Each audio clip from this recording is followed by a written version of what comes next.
Does it say record in here, George? Is it supposed to say record in the viewfinder? Yeah, already see at the top. Oh yeah, there it goes. Okay, give me another reading for 100. The thing about the Wilburys for me is if we'd have tried to plan that, or if anybody had tried to, you know, say, let's form this band and get these people in it would never happen. It's impossible. And the thing happened completely just by magic, just by circumstances. Maybe there was a full moon that night or something like that. And it was quite a magical little thing, really. I had dinner with Roy Orbison and Jeff. And I said to Jeff, look, tomorrow I'm just going to go in a studio and make up a tune, and do you want to come and help? He said, sure. Bob, we knew, had this little studio. I phoned Bob up. I mean, sometimes you can phone him and not get through for years, but he picked up first ring and he said, sure, come on over. My guitar was at Tom Petty's house, so Tom and Jeff picked me up. We went over to Bob's. I got the first line, just said, been beat up, battered around, and then wham, they just kept coming with all these lines. And there was Bob was saying, well, what's it called? What's it about? And I finally saw behind his door this big box with a sticker on it saying handle with care. I said, handle with care? He said, oh yeah, good. Reputations changeable, situations tolerable, but baby you're adorable, handle me with care. I'm so tired of being lonely, I still have some love to give. Won't you show me that you really care? Everybody's got some. I liked the song and the way it had turned out with all these people on it so much, so I just carried it around in my pocket for ages thinking, well, what can I do with this thing? And the only thing to do I could think of was do another 9, make an album. And I said, yeah, that sounds like a real good idea, because it had really been such magic doing the first track.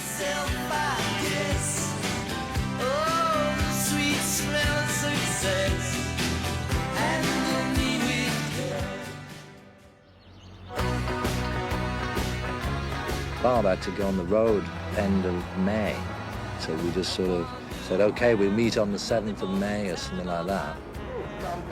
All in a day's work for a Wilbury. And we had like 9 or 10 days that we knew we could get Bob for. And everybody else was relatively free. So we just said, well, let's do it. We'll just write us tune a day and do it that way. It was very exciting. And every time we start thinking about it, it's just, wow, and Roy Orbison's in the band. All we planned was which weeks that we were all available to get together. But apart from that, there was no other plan. I mean, we set up a room where we were going to be, and then we walked in and we started writing the tune. We were in Dave Stewart's house, and it was a nice environment because you could kind of sit outside. It was warm, and the doors were always open. Why don't we do one like that?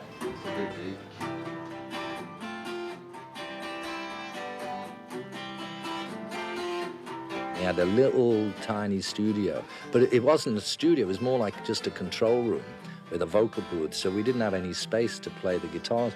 So we set up in his kitchen. It wasn't soundproofed or anything, and we just put like 5 chairs around the kitchen and then put the microphones up, and that's it. So all them guitar parts, you know, all them acoustic guitars were just in this kitchen.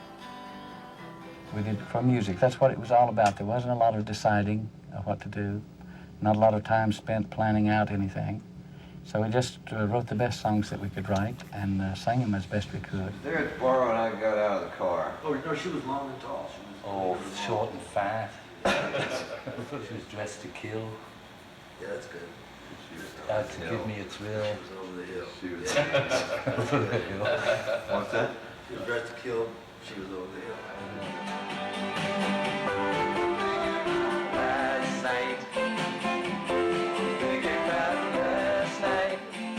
Just sitting around in a circle, like 5 of us, just strumming acoustic guitars and coming up with a song in like a couple of hours that was almost ready to record, you know, and then recording it like on the evening. It's pretty sort of unbelievable stuff. I looked at her eyes. They were full of surprise. It seems to the audience like they were filled with surprise Yeah, they're full of surprise.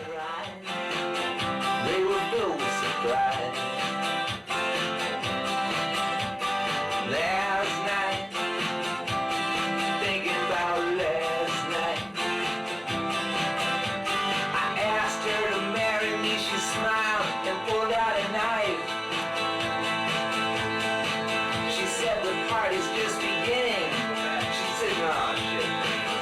Sometimes we'd sing the same song, you know, just to see who sounded good or if this key fit somebody. That was a lot of the fun of it. And George would kind of audition us, which could be really intimidating, you know, because, like, you know, Roy Orbison would sing the song, and then they'd send you out to sing it, you know, and it's like, well, damn, that's really intimidating. Last night, thinking about last night. Last night, talking about last night.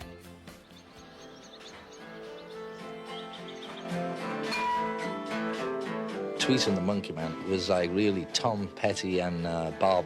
Well, Jeff and I were there too, but we were just sitting around in the kitchen, and he, for some reason, was talking about all this stuff which didn't make much sense to me.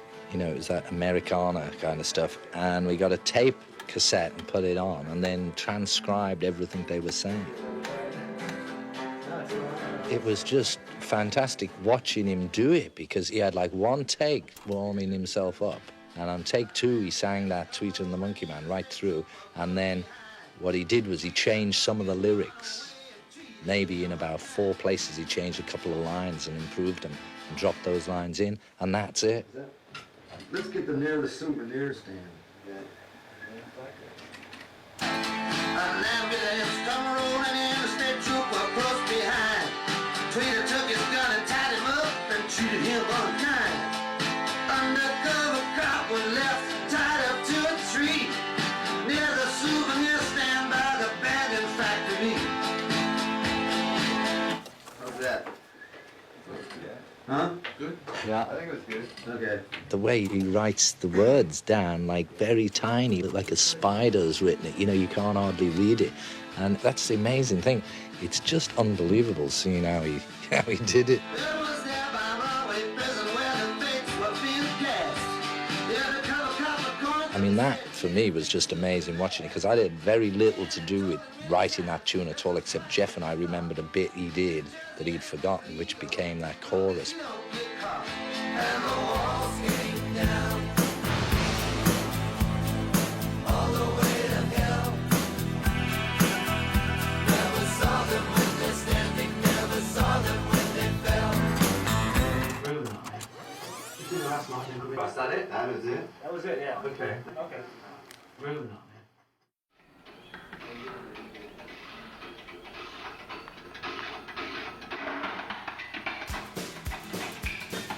Jim started playing the shelves, and it sounded great, you know, it sounded just like old Springs, but it sounded really good. It suited the track really well.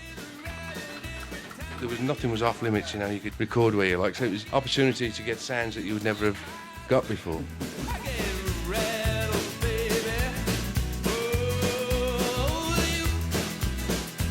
The sound of it, I think, is just so close to a good old rock and roll thing from like the late 50s. But that partially is, I think, the guitars, the acoustics. And the fridge. I tell you, it's the great new sound, folks. What's happening?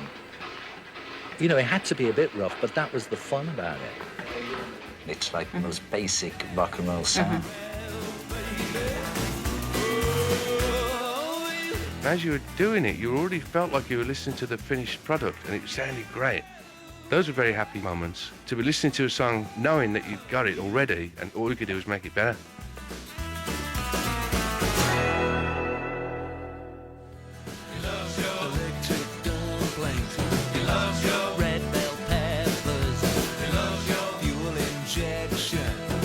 I love that track. It's just so funny, really. I mean, I don't know how other people write songs, but that bit, I just picked up a bunch of magazines and gave everybody a magazine. And I had some copies of Autosport. And they just started reading out little things like 5-speed gearbox and stuff like that. I had a camera on that take when we were singing that. It's just a static shot through the window of us around the vocal mic.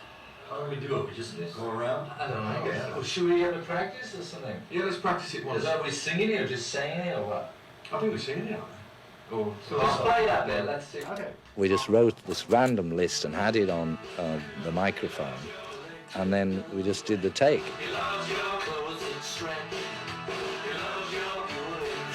every time it came round to Roy Orbison, he always got the Trembling Wilbury, and it was just the funniest thing. Roy, with the big voice, the big operatic Trembling Wilbury, and we all just collapsed every time. And no matter how we rearranged it, he always ended up with Trembling Wilbury. I mean.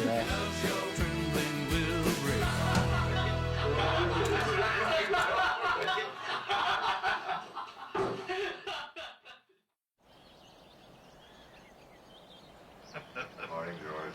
How are you today? Oh, I'm not so bad today, thanks, Tommy. Yeah. Not too bad, Bill. Not too bad. How about you, Roy? Rich t-shirt on. Hey, Roy, that thing the other day we filmed when we were doing the Wilbury, I saw it back the other night. You were just in stitches. You got the line, I love your Trembling Wilbury. Yeah. Through the Trembling Oh, no, another line. Not even traveling. Trembling. Trembling. Whichever way I went around, it was a conspiracy or something. But if we started to the left, I got the duck lines. If we started to the right, I got the duck lines. It was just meant to be, I think.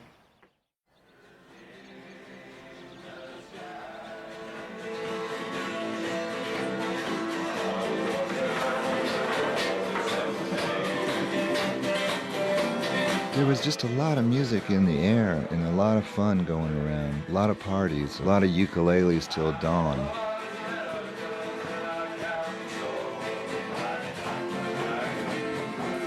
It wouldn't be unusual for Jeff and George to show up at my door with a case of beer and play ukuleles till dawn, with the children dropping like flies around us. And they'd just be tucked in a chair, and it'd be, Dad, I want to go home. No, just go to sleep, son. We're playing ukuleles now.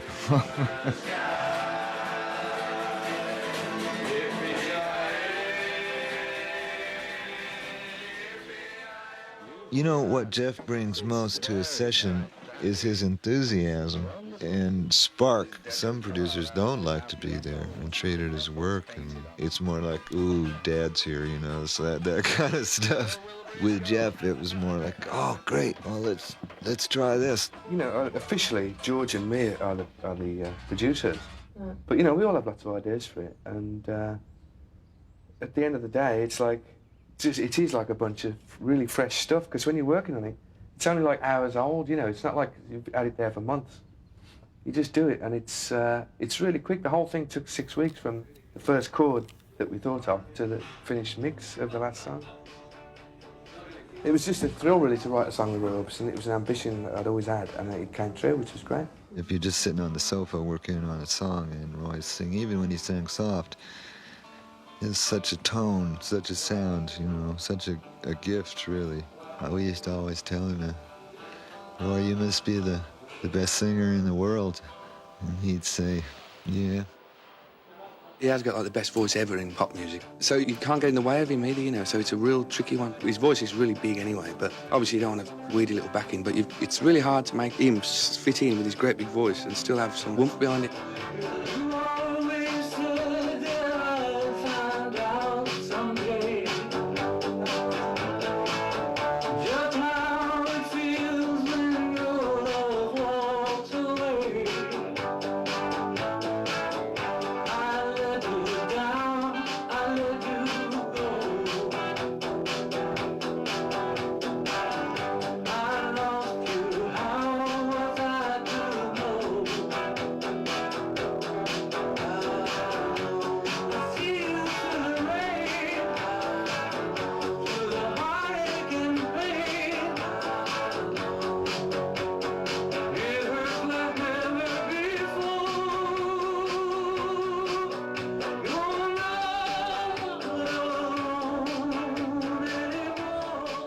One night I broke into the studio to try this alternative chord pattern because that was one particular one I just couldn't come to terms with the way it was.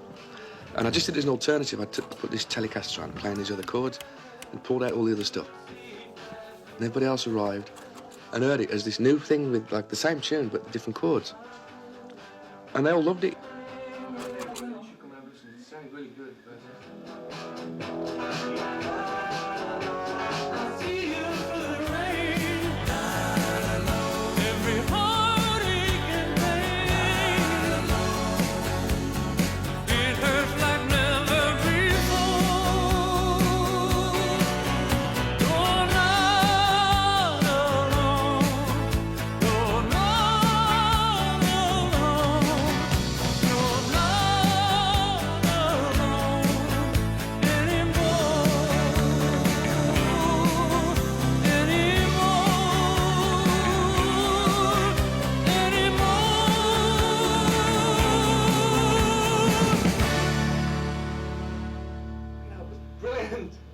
That was great, Roy. Nice stuff there. I put all I had into the project, but it's the other guys had visions of what I should sound like or what I should sing and things like that. So we didn't question each other. We just went right ahead. I tell you, I love to hear all these guys sing so much that it was just for me. Yeah, me I too. could have just sat there and listened, really.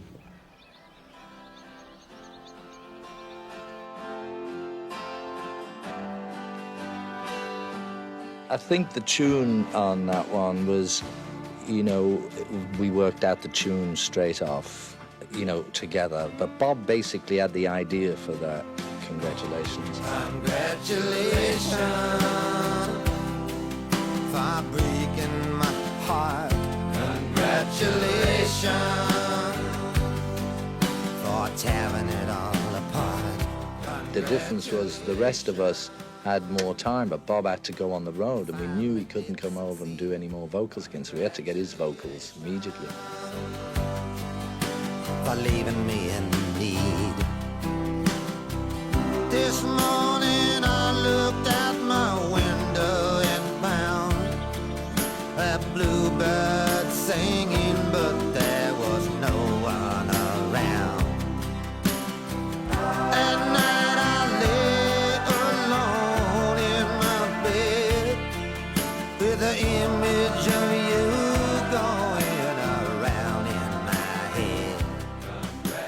One of the most amazing things ever about the Wilburys was this poles apart thing of Roy and Bob Dylan. That's what I thought was wonderful, the best singer and the best lyricist, and they're both in the same group. I'm sorrow bound.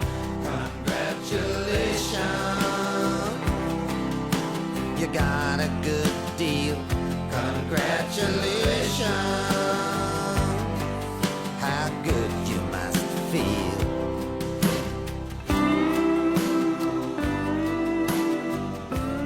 I think my least favorite thing was having to go on tour while the album was getting started. I couldn't wait to get back. I was really looking forward to getting down and making them into records, you know, all these tracks, what we could do on different songs, and we were so into it. George was so keen on the Wilburys, and so was I. I loved every minute of it. It was just beyond your wildest dreams.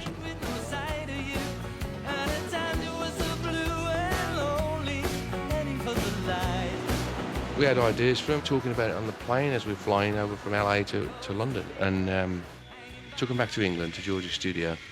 And to me, that's the most fun part. You just sort of throw them all up in the air and see which one you want to start with. But he's knocking them out of, you know, out of these rough, loads of guitars all banging away, and making a nice piece out of it. It's a bit jazzy. Do you want to listen to it? Just press record on that. Yeah, it was brilliant, the first part. Brilliant. Hi, Tom. Welcome to England.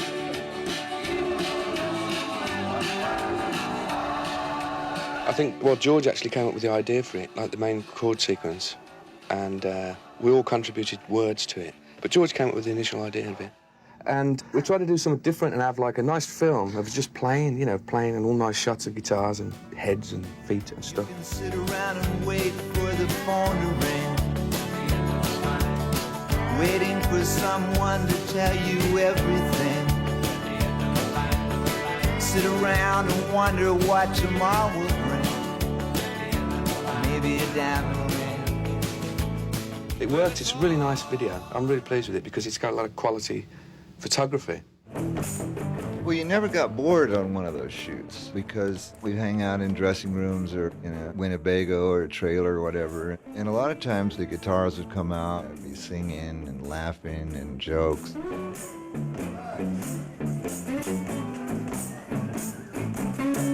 You know, a shoot can be pretty long sometimes. Those video shoots can be 12, 15 hours. And I don't remember ever getting tired or bored. And with a ringleader like George, you're never really going to stop. And I think that's probably what elated George the most, was that his idea was working. It's not only all the fun he'd wanted to have, it was coming out really good.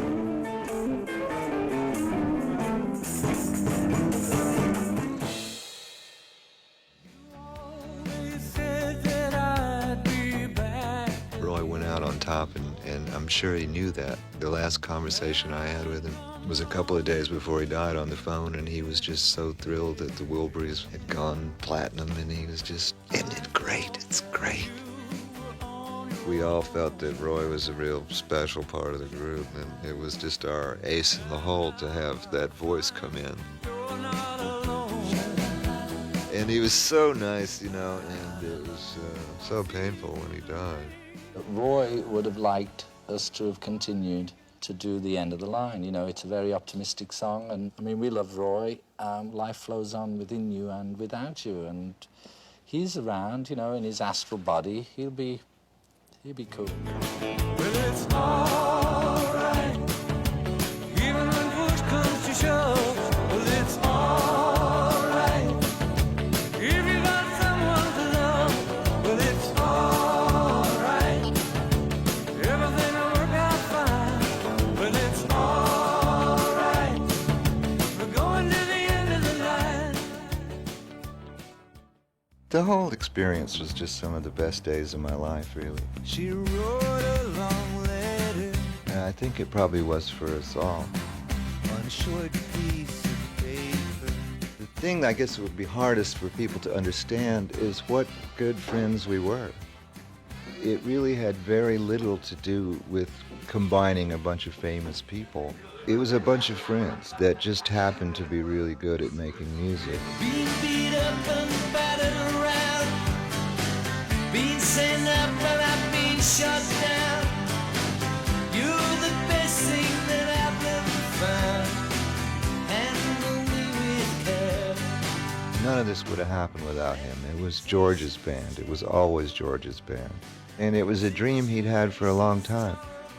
From my point of view, I just tried to preserve our relationship. I worked so hard to make sure that, you know, all the guys who were in that band and consequently on record and film, their friendship wasn't abused. Just to preserve our friendship. That was the underlying contribution, I think, what I was trying to do. It was wonderful to see all these professionals just do their thing, you know. And it was a learning experience for me. So the doing of the album, that was my greatest time. I was looking at it from, like, out of the Wilburys. I was looking at it like, wow, look at all these people together. This would be great.